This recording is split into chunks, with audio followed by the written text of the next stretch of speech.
View. Good morning, everyone, and welcome to Riverside Center for Innovation's Boost Your Business webinar.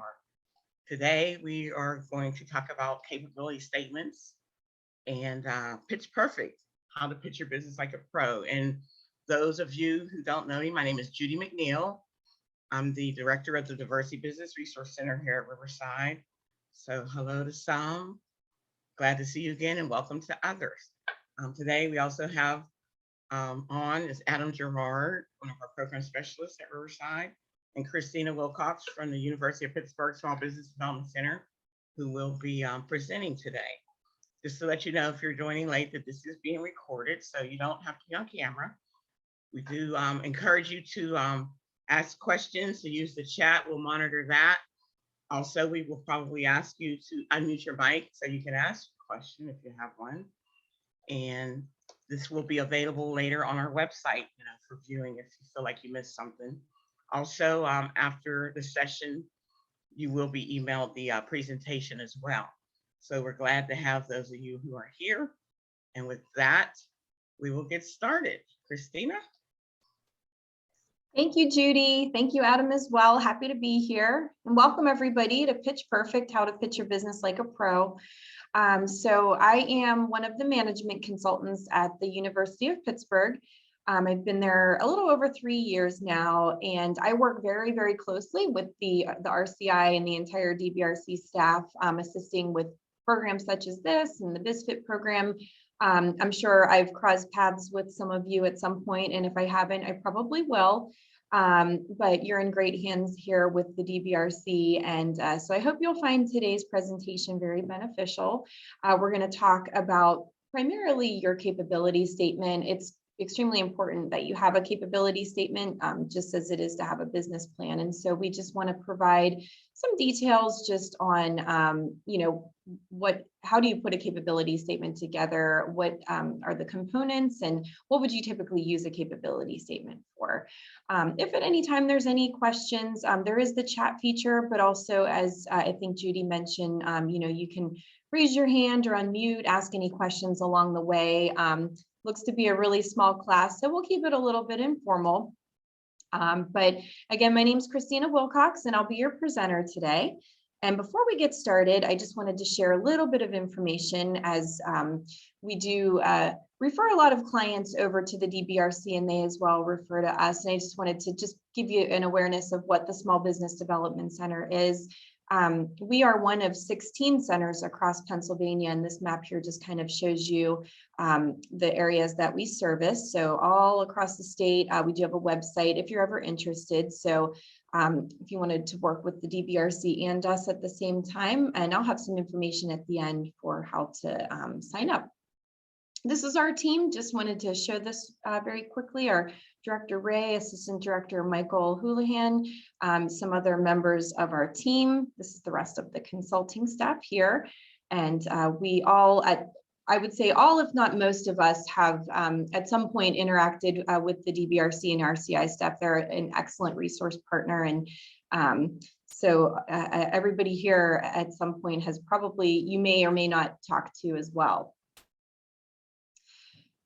So that's just a little bit of a background on the Small Business Development Center. Like I said, I've been there about 3 years now, a little over 3 years. Spent a little bit of time in the banking and lending industry prior to that, and have a little, a wide knowledge of the business community and items that are typically needed for success in business. And so we're going to, like I said, focus on the capability statement today. That's going to be the primary topic.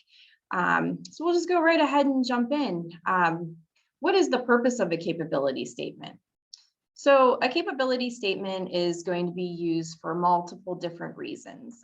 Primarily, if you're looking to do any government contracting for your business or bidding on any contract, winning a request for proposal, that's going to be extremely important that you have a capability statement. Typically, that is one of the requirements that you'll need.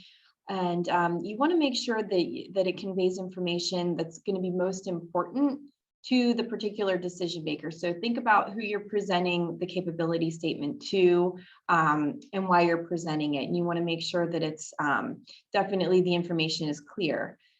So a lot of successful firms also use capability statements, not just for bidding on jobs or requests for proposals, but I also say, think of it as a networking tool. Anytime, as we're getting more and more involved back to in-person events, as we were a few years ago, it's a really great piece of information that you'd like to have with you if you are meeting anybody for the first time, maybe an investor, potential business partner, anybody that you would typically want to also show your business plan to. This is a good way, think of it as a resume for your business. So it's going to be a listing of just all of your qualifications and what makes you unique and why you would be the best pick. And we'll get into the different components and what sort of information you would typically want to have further down in the presentation. But basically a door opener, just a way, think of when you are presenting your business card to somebody, the capability statement is going to paint a bigger picture for you. You could even attach your business card, put your logo right on the capability statement so the two go hand in hand. If I were looking at a business card, I might want a little bit more information. And so having that is a good way to do so. And there's virtual ways that you can do that as well, perhaps linking your capability statement to your website. That's always a good feature to have. But it's going to be a statement of qualification. Like I mentioned, think of it basically as your resume. So, what have you done previously with the business in the industry? What are all of your qualifications? Any sort of investor or when there's a request for proposal, they're really looking at the best match. So they really want to look at, what are the needs that we have for a business partner, and what, do they have these qualities that we're looking for? Statement of past performance, that's really showing credibility, just as you would on a personal resume. Where have you worked prior to this? What is your background? What accomplishments have you achieved? What makes you prepared, to take on this new role that you're looking for? And it also sets you apart from your competitors. So it's a way for you to list out all of the unique qualities that your particular business has. So maybe you've studied the industry and you see that there's maybe a specific customer need for something that's not out there, but it's something that you'll provide. And it could even possibly be specific certifications that you have that other businesses may not. That sets you apart as well. So just think of all of these as, primary reasons why you should need one. So looking at that list, most businesses, I would say it's probably very important that you have a capability statement. So when thinking about putting your capability statement together, I always like to include this slide. I'm not sure if any of you have heard of the Golden Circle. It's a theory by Simon Sinek. And so what it is it kind of teaches you to think starting with the why and working your way out towards the what. So a lot of business owners think that, the primary goal and what you want to include, not only in your capability statement, but just when you're presenting anything about your business to the general public, is what am I selling? Try to think of it in reverse. So you want to think about why. Why do you do what you do? Why? Because as a society, people really, we're very visual and there's emotional connections. You have good business experiences, good customer to business experiences. And so you want to show that you're actually providing value and there's a reason why somebody would want to do business with your business as opposed to another. So really try to think about the connection between you and your target customer. If you're bidding on a job, looking to work with a contractor, why you and not somebody else? So really focus on that first. That's a good piece of advice I like to give. Because from there, you can always determine, okay, this is what the audience is looking for, and this is why they should choose me. But how am I going to get information over to them? How am I going to operate the business to suit the needs of, if I'm bidding on a contract, what are they looking for? And, that comes later. And then the what is basically what you're offering. So when you start thinking about the why first, that helps you to kind of put all of your ideas together and really present that you are different and unique. So I want to talk a little bit about just basically capability statement contents. I'm not sure if any of you have put together a capability statement. Has anybody on the call today, does anybody actually have one already or looking to revise yours? Yep. Okay, great. No, that's perfect. So we'll have a sample to give you, and I can send those over to Judy as well that you can have a copy of, but it's just a general template that kind of just lets you know what you would want yours to look like. You can find them online as well. There's a lot of different formats. What's most important, we're going to go over these 5 areas here that you want to have included in your capability statement. Number 1 would be your core competencies. Some of the later slides, I'm going to go through each section here to go over what that consists of. But you want your core competencies, your past performance, your differentiators, your corporate data, and then your contact information. So website, specific name, email, and phone number, always making sure to keep that business related. These are also key elements if you are looking for government contracting. These 5 items is really what they're going to be looking for. It's really good to keep everything kind of in a format where a business plan, you would have more kind of essay format, multiple paragraphs, 15 pages or so. This is going to be a 1-page.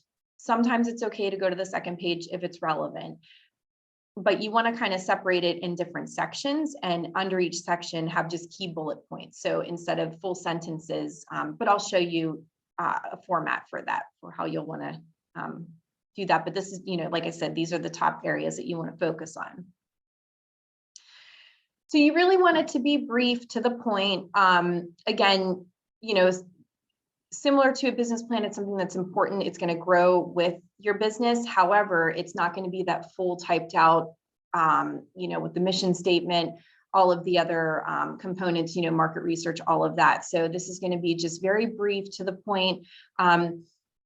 A lot of businesses will probably end up having more than one capability statement, because if you offer multiple services and maybe you're bidding on a particular job that's only geared towards one of your specialties, you want to make it particular to that. So you don't want to have too much outside information that's not relating to what the ask is. And so that's why you may end up with a couple different statements. Thanks for telling them about that, Christina, because we get a lot of questions. And so we tell folks, just like your personal resume, sometimes it can change, that you can have your general, but to, keep that in mind when you're, bidding or trying to appeal, said, and use your other capabilities.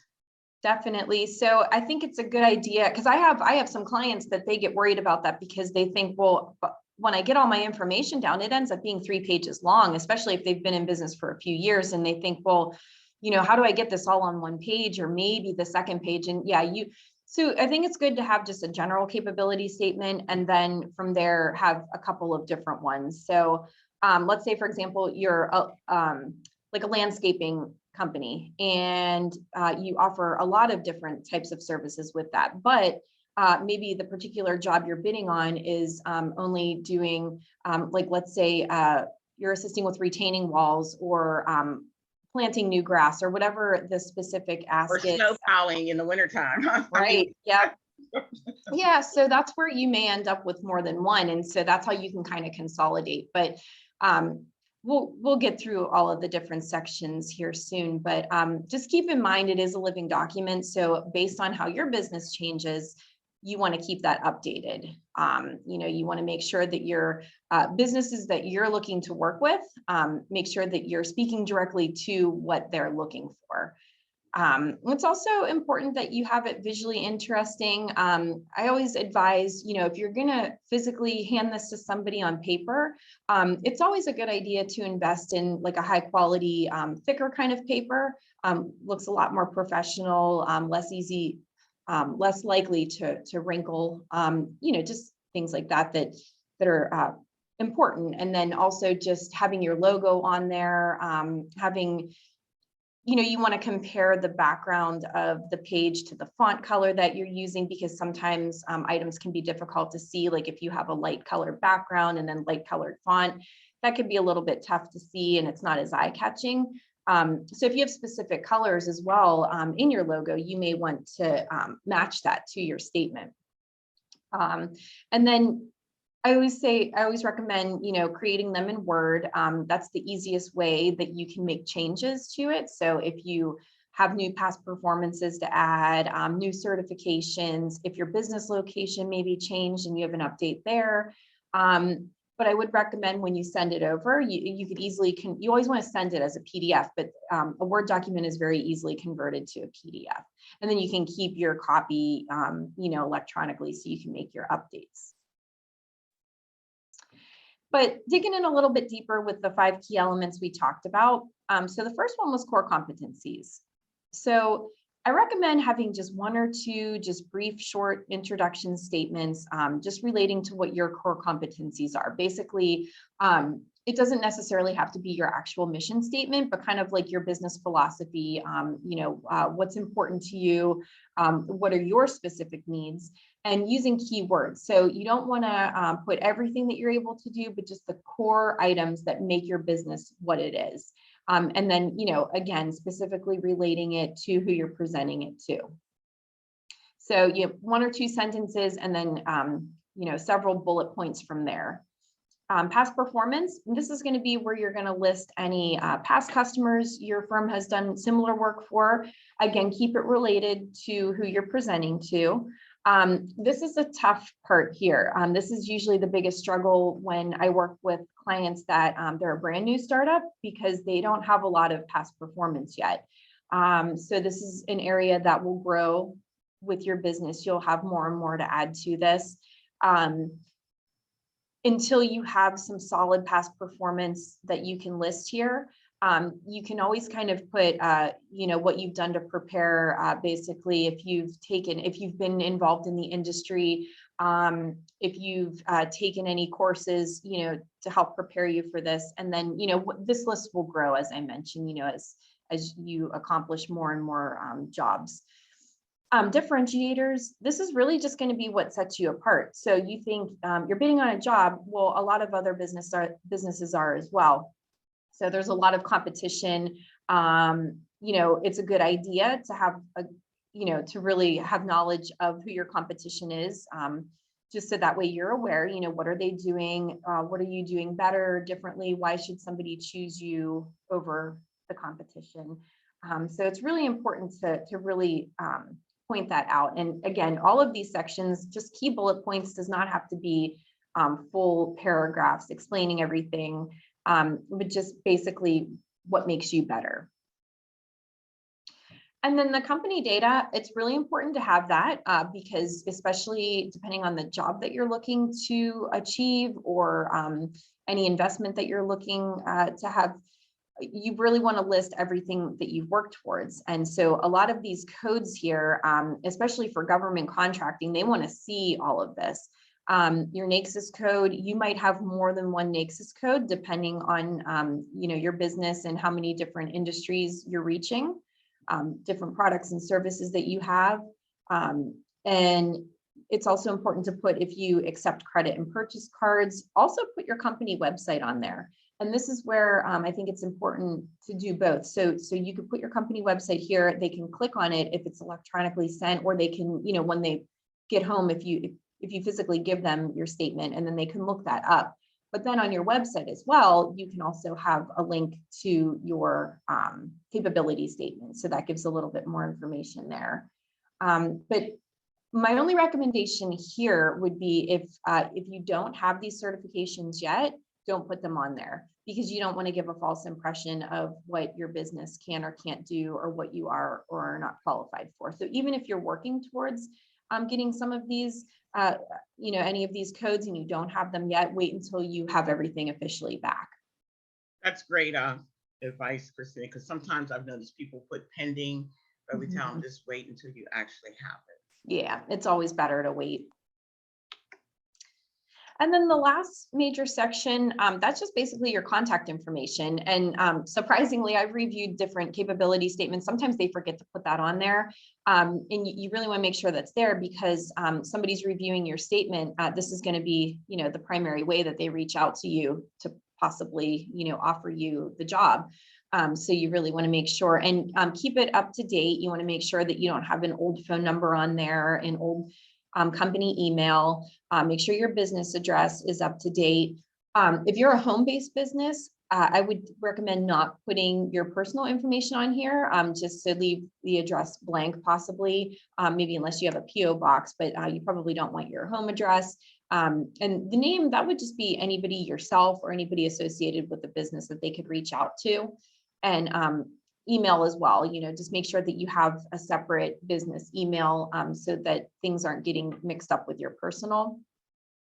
And then also if you have any achievements, any like notable accomplishments, anything that you would really like to be shown on there, I do recommend putting that as well. So maybe you've won specific awards within the industry, and again, keeping it related to that particular job. So let's say, for example, you were a painting business, and maybe you did something extremely notable in the city, and you wanted to make mention of that.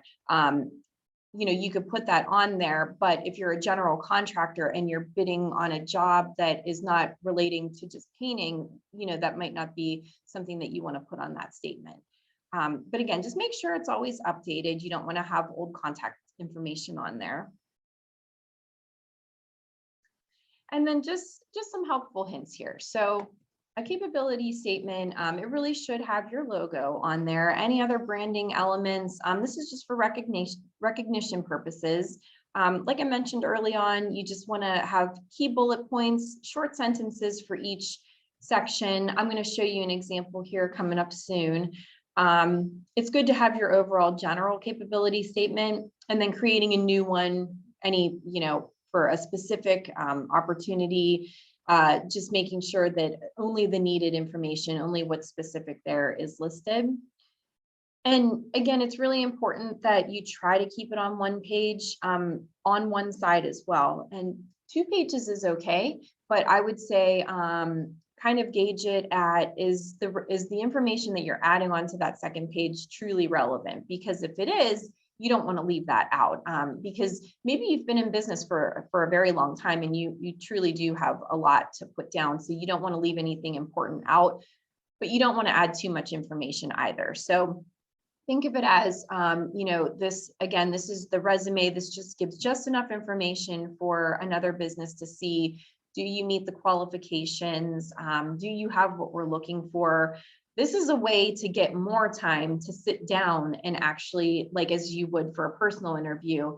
Okay, I've reviewed your business resume. You look like a good match. Let's set up time now so we can meet. Then I want to see your business plan, and then I want to go over more of that information.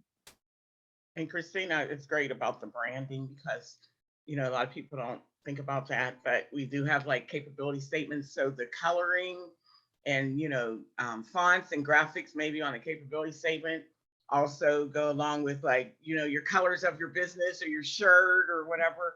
So it's a coordination thing, Oh yeah, definitely. Oh, pictures too. I didn't mention pictures. I've seen different capability statements where you can do like a before and after picture, like maybe you do interior design in businesses or homes, residential even, and you can show a before and after picture of what the room looked like. That's always helpful.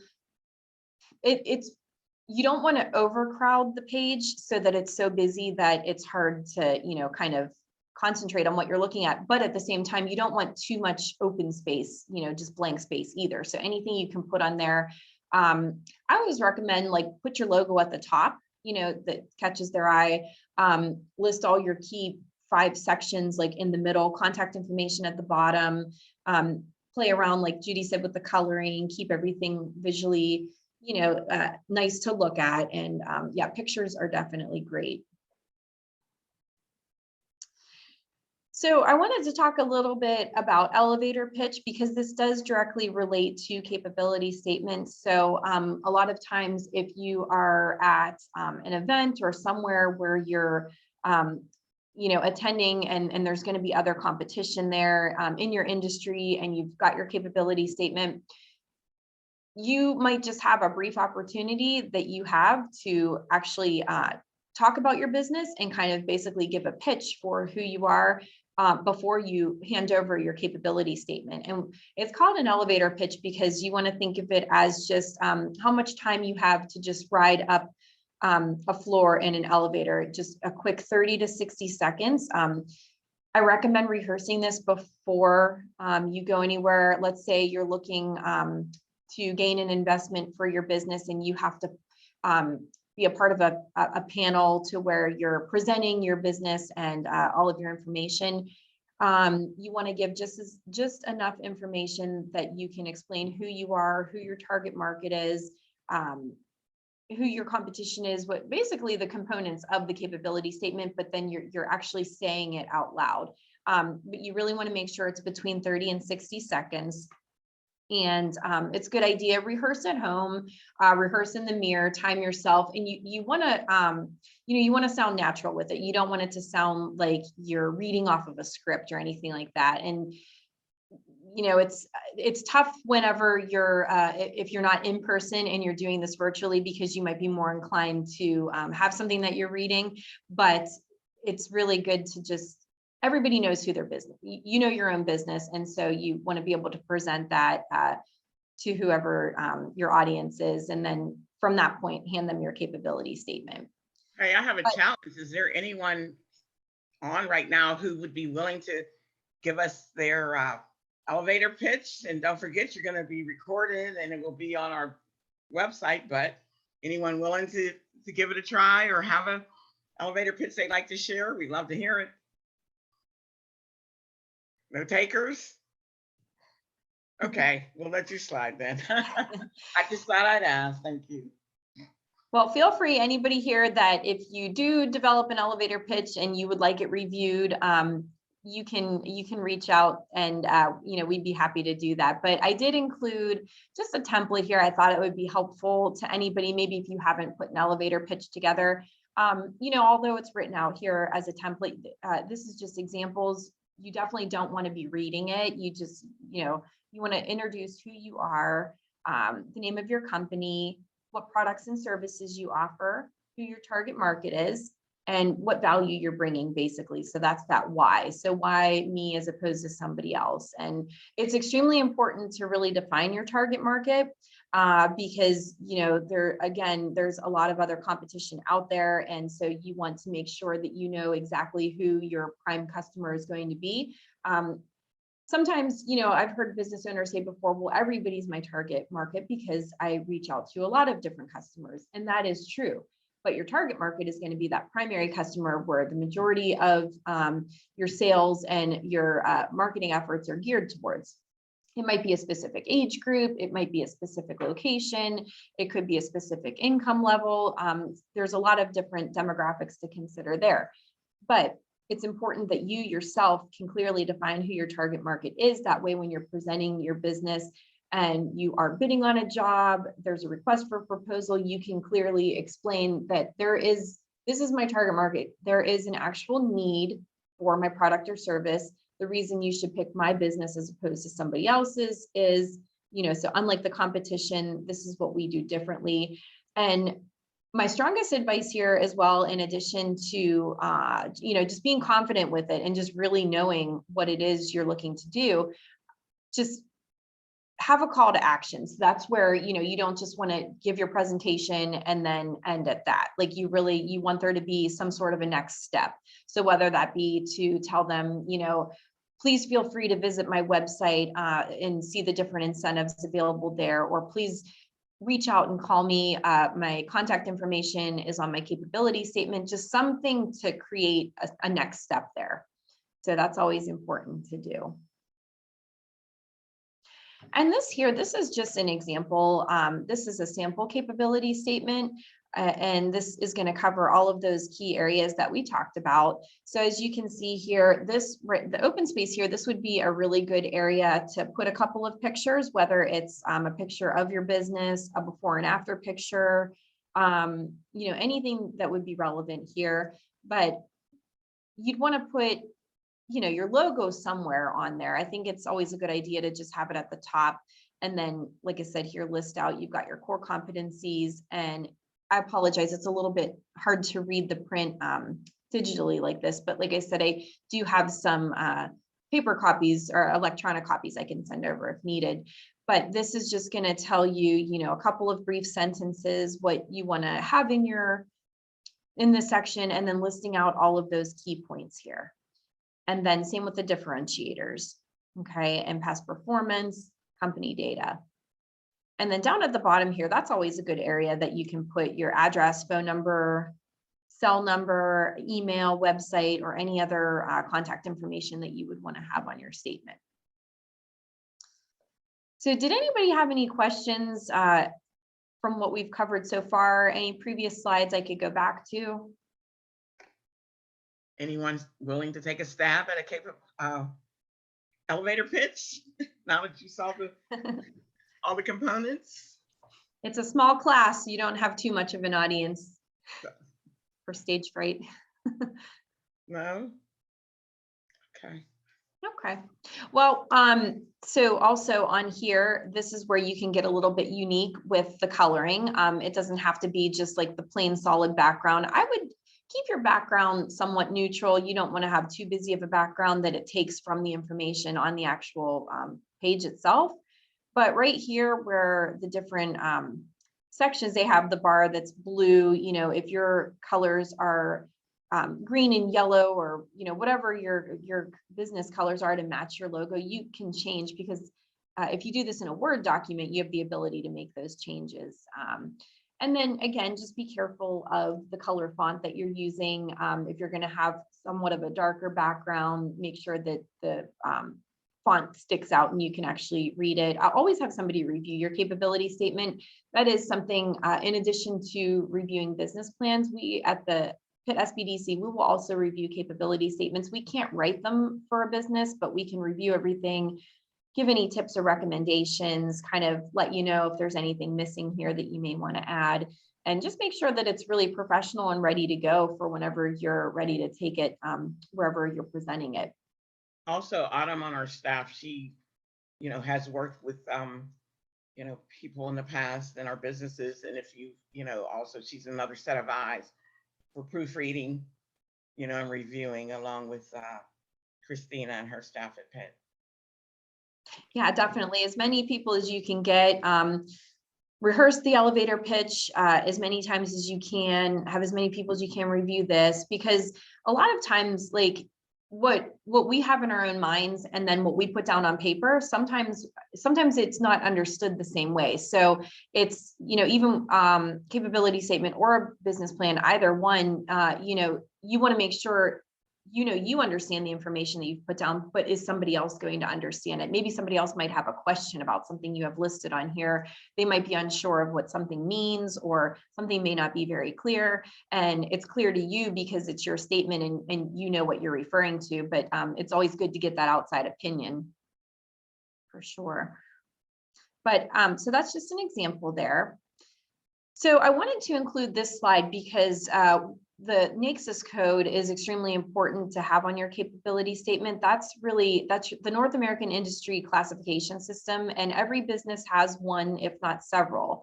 And that's basically your classification code based on your industry and the particular products and services that you offer. And so you do want to make sure, because when you're bidding on a job, government contracting or anything, they want to make sure that you have the correct NAICS codes that they're looking for. But not everybody knows how to find their NAICS codes. So this is where you would go. If you go to census.gov right here, and then it will pull up the website. You can do just a keyword search, and then so maybe you are maybe you're a bakery, but you also sell coffee. Maybe you make your own coffee drinks and sell those. And so you could have a couple different NAICS codes based on that. Maybe you are a service business. Maybe you do provide counseling for different areas, but then perhaps you also sell products at your location as well. Maybe candles or books or anything that your clients might benefit from. So you might have some retail codes in there as well. So just kind of think about overall everything that your business does. And that's why you might have more than one, but this is where you would find that. And then you would want to, going back to this page here under the company data, that's where you would list. One mistake that I see that you want to make sure that you don't put on here, you never ever put your EIN number on here.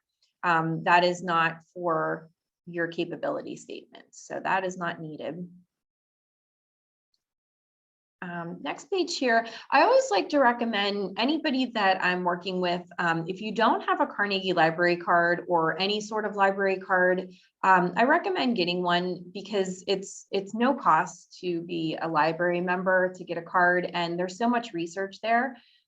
This is where if you go online, they also have an entrepreneurial librarian who you can book time with one-on-one. So if you're looking for research to put your capability statement together, maybe you're not quite sure who your competition is, maybe you want to do a competitive analysis and you want to do a side-by-side comparison.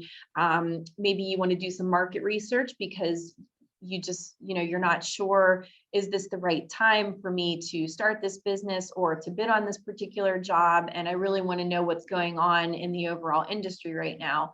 There's different business resources that are available if you have a library membership. And like I said, the entrepreneurial librarian, if you're not sure how to find that research, they can sit down with you.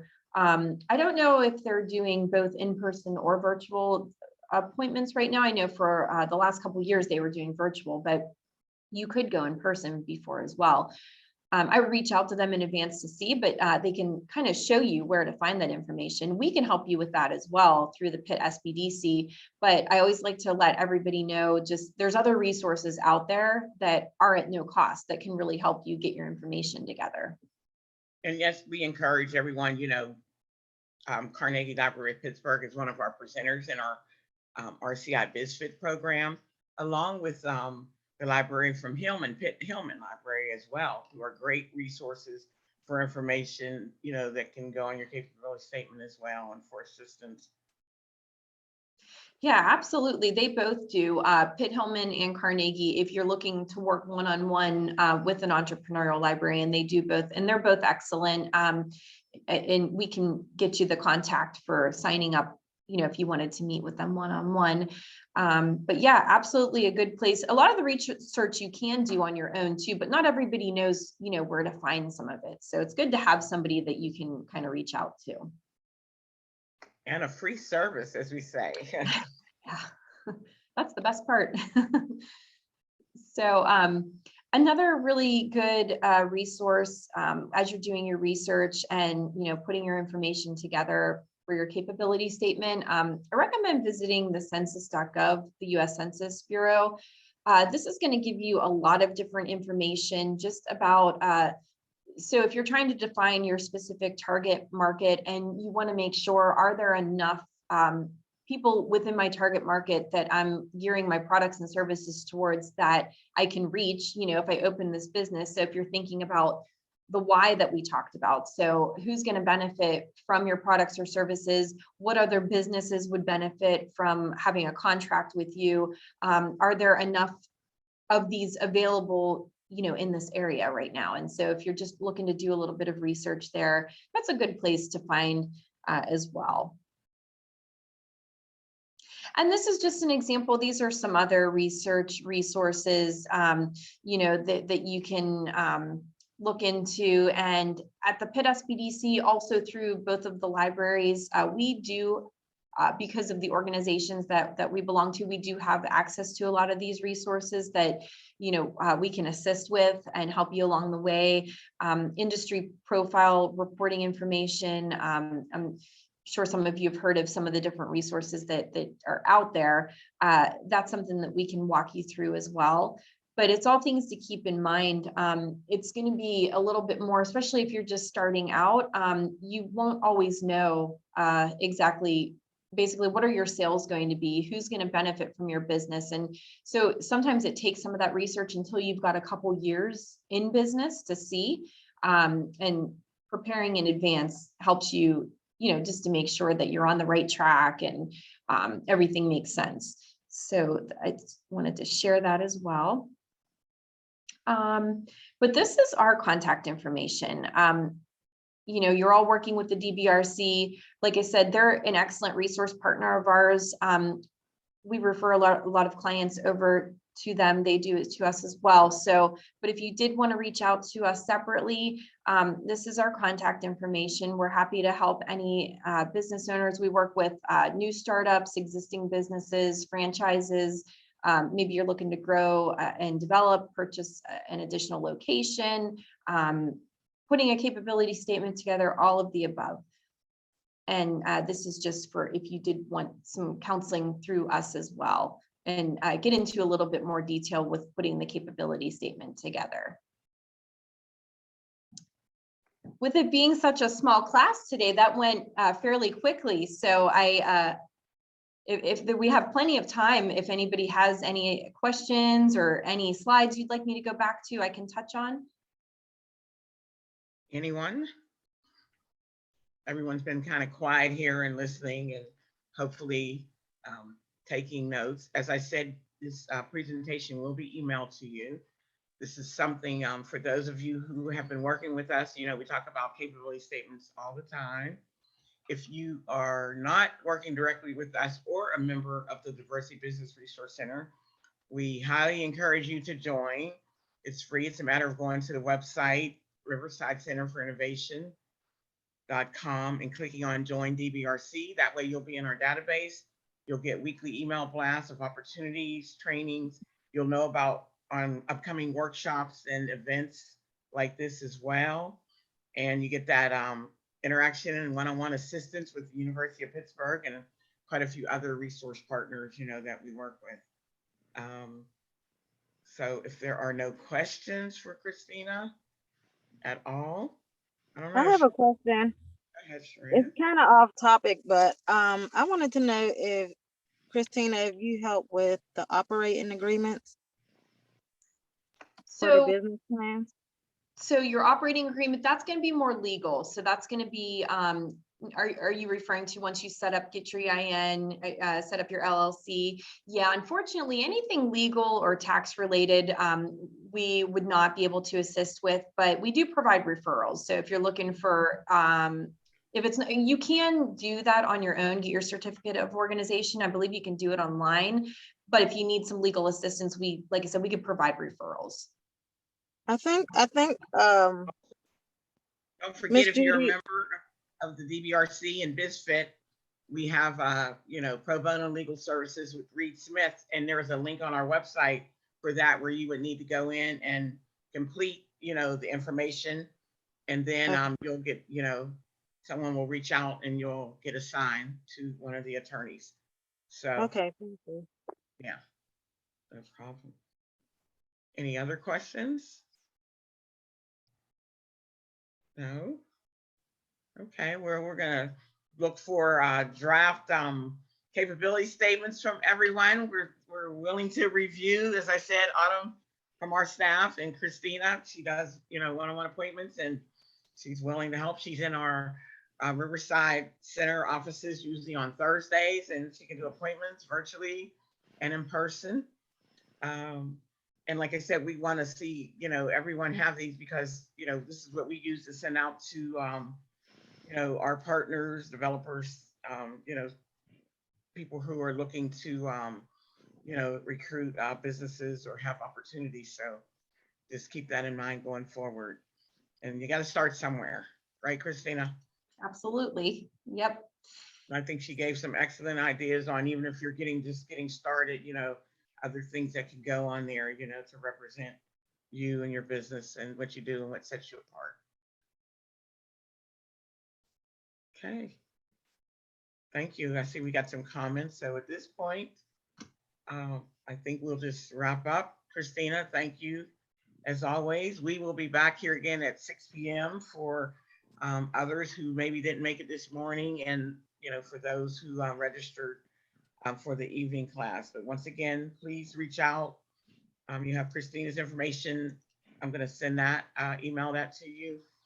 And we thank you for your time. Thank you again, Christina. Thanks, Adam, for your help. And everyone have a great day. It's supposed to be a nice day. And Thank then you. winter time again tomorrow, right? Thank you, Pittsburgh Judy. every day. Thank you, All right. everybody, for your time today. I hope everybody has a good day. Have a Thank good you. one. Bye-bye.